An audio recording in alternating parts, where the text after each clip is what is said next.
Hello, and welcome back to the Giving You Everything show. I'm Victoria Whitaker, your business coach, helping you as you leave corporate and launch that business of your dreams.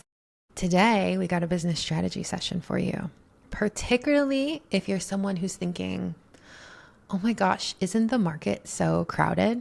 Isn't there so much going on in the market? It's a bad market right now. How am I going to offer anything that anyone needs? I got something for you. Every week people come to me and ask me those questions. What about the market?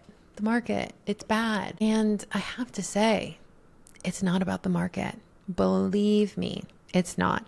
And today I'm going to tell you why, right? Today we're going to jump into exactly why it's not about the market, because usually that's code for two things for me. One is that you're looking outside yourself.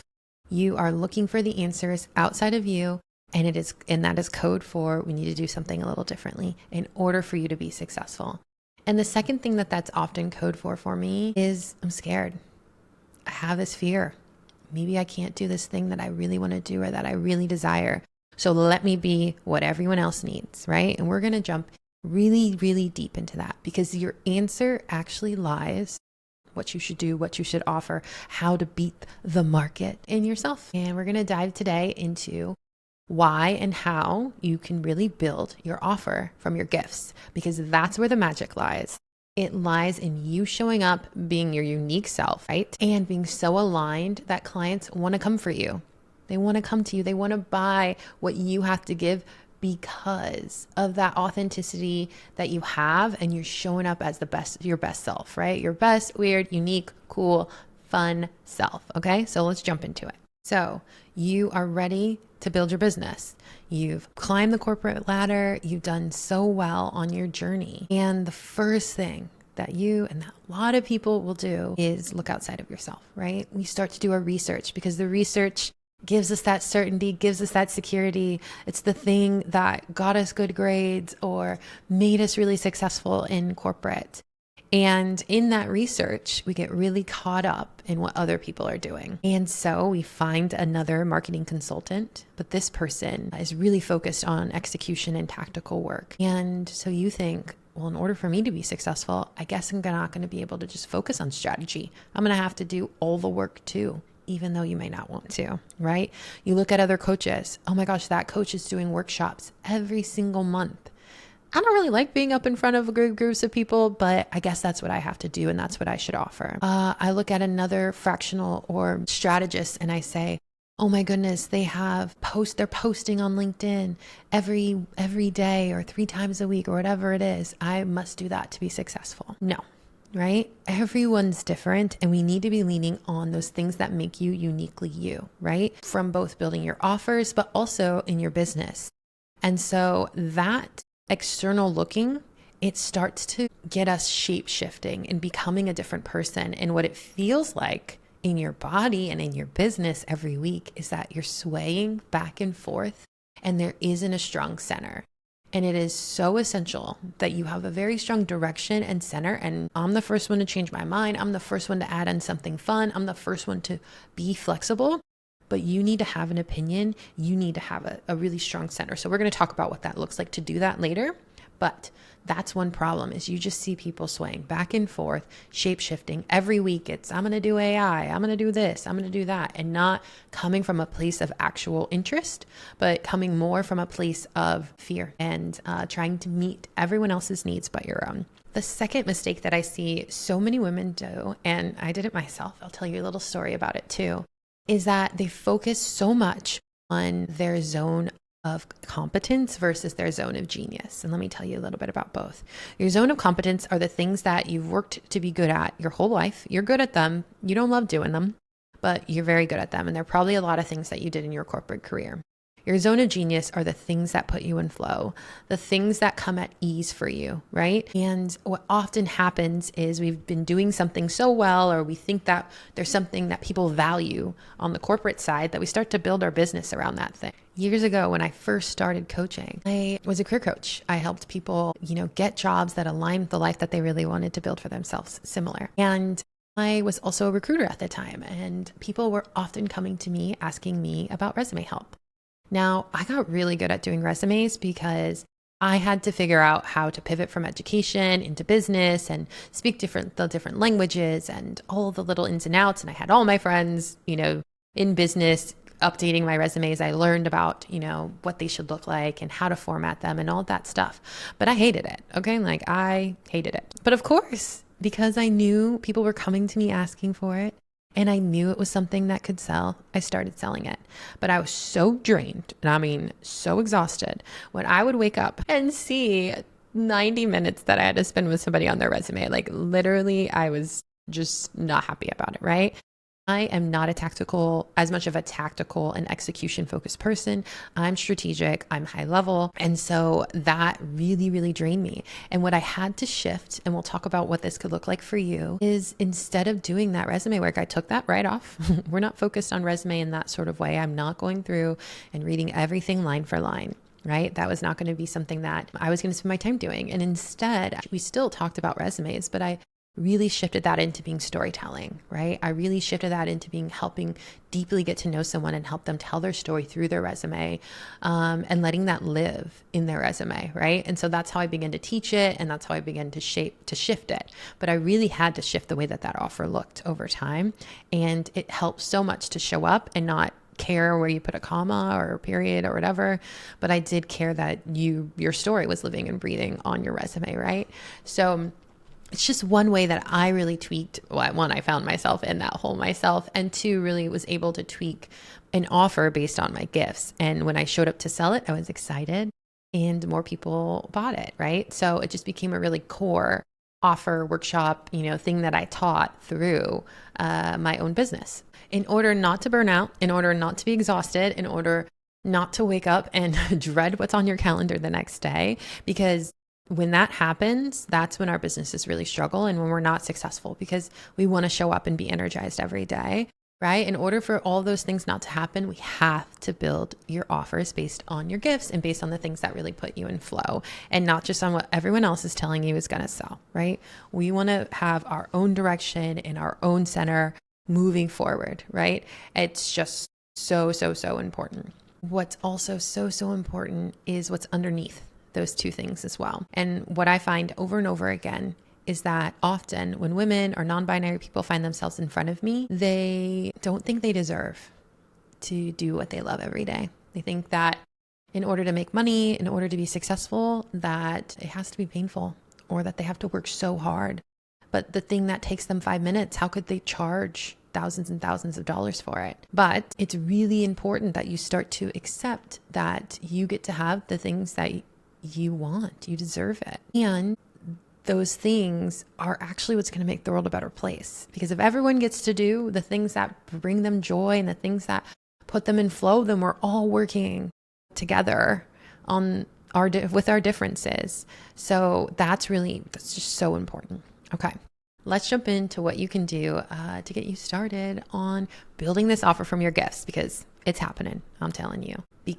And when it does happen, it makes it so much easier to sell when you're selling something that is uniquely you, and you're selling something that no one else can really sell, because it's you. And it becomes a lot less about whether you're a good enough consultant or a good enough coach, and much more about whether your style and what you do matches someone else's, right? If somebody wants a very highly analytical, highly project management, highly ABCDEFG kind of business coach, it's not me, and that's okay, right? But if they want someone who's going to help them zoom out, that's going to help them get to know themselves better, that it's going to help them really build something authentic, and that is going to be right there with them, that's me, right? So this also will deeply help you in selling, and we'll talk about that in some later videos as well. So you might be thinking, Victoria, how do I do this? What does this look like? I don't even know what my strengths are. Do they even matter? Do I even have anything that's special about me? And the answer is yes, you do have something special. I promise you do if you're here. So the first thing you really want to do is you want to identify your gifts, right? And this is really figuring out, again, not just strengths like typical ways that, professional corporate speak around strengths, but really, what are the things that put you in flow, that make you really uniquely different and uniquely positioned to do the work that you're about to do in your business? And so what I love to use is the Clifton Strengths assessment. It's called Yeah, it's called Clifton Strengths now. And Clifton Strengths was an assessment I took so many years ago, and I used in the corporate world in coaching people, and I've used with senior leadership teams, and I used it with all of my clients. And the Clifton Strengths ranks 34 strengths in order, and it really is telling you what puts you in flow, and it's very nuanced. So I love using it with my clients, and I use it in my business clarity intensive, which really allows people to like jump in, get a reading from me, start to understand themselves and how to build their offers and their business around the things that put them in flow. But if you don't have access to that just right now, one of the simplest things you can really do, and that I love to have some of my clients do as well, is interview or send a few questions to people that are close to you. And just one simple question that you can ask is, hey, what makes me different? What makes me unique? What makes me particularly good at the things that I do? Like, what do you think about that, right? And there's a few things that does. It's going to give you some words, some nuance. It's also going to land really differently when someone else is telling you than when you're doing that self-reflection. So get out there, definitely do that. It's going to be so important. And again, if you want to dive more into Clifton Strengths, reach out to me. I'm happy to talk. The second thing for me is that's really, really helpful is that you actually start to build your offers around your gifts.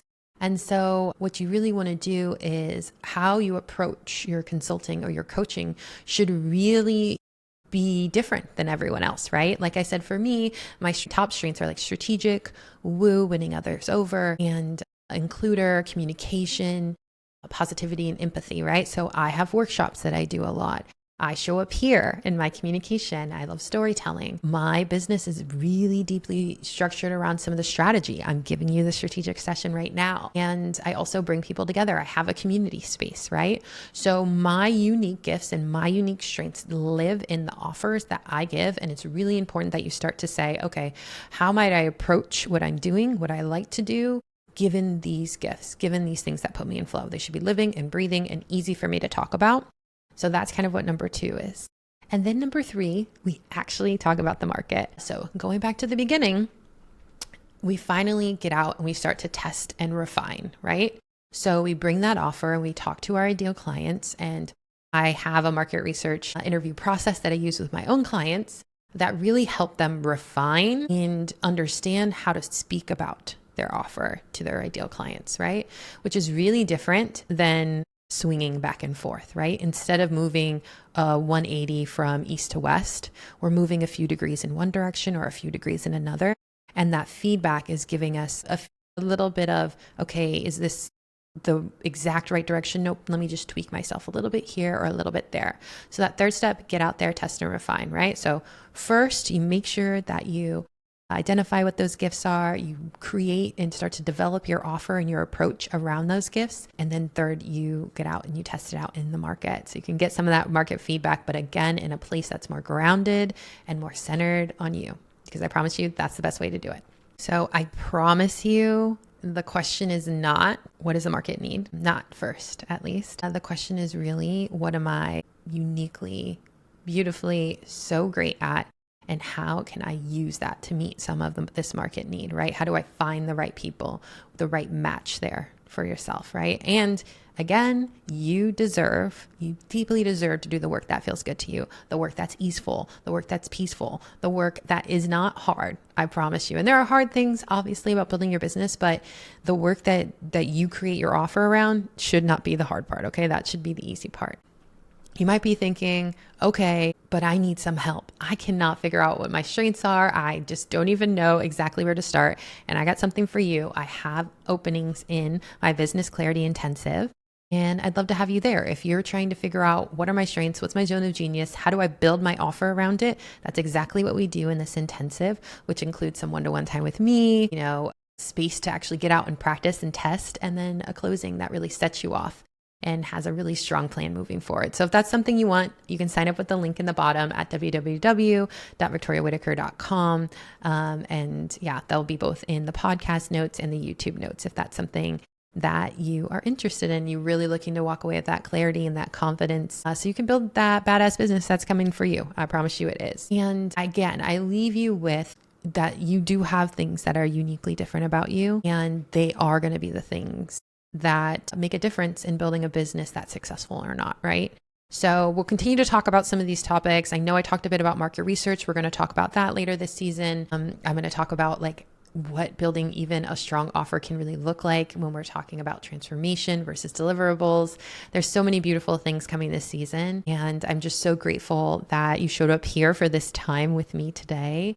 If you have more questions, please reach out to me on Instagram at VicWit. Anywhere, to be honest. On LinkedIn, I'm there sometimes too. Leave some comments if you like this episode, like and subscribe, leave comments below. I will be in the comment section trying to give you some support. So do end up there. And yeah, just so excited you're here today, and we'll see you soon.